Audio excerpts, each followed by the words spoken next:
Павлодарда мектеп асханасындағы тамақтан құрт шықты, директор сөгіс алды.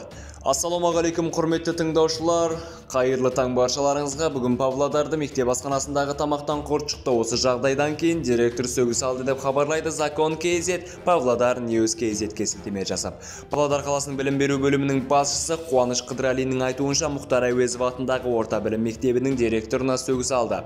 Мұндай шара мектептегі тамақтану мәселесін дұрыс бағаламаған үшін қабылданды. Асхананы жалға алушымен келісім шарт бұзылмады. Облыстық санитарлық эпидемиологиялық бақылау департаменті ботқаның ішінде құрт тапқан оқушының анасы шағым жазудан бас тартқанын хабарлады. Ал департамент өтінішсіз өздігінен тексеріс жүргізе алмайды. Департаментке мектеп директорының атынан жеке кәсіпкерге өтініш келіп түсті. Ары қарай бұл өтініш облыстық Қазақстан Республикасының бас прокуратурасының КСЖА-2 органдарының тіркелгеннен кейін тексеріс жүргізілетін болады. Еске салайық, әлеуметтік желіде мектеп асханасында берілген ботқа мен котлеттің ішінде құрты бар суреттер таралып кеткен болатын.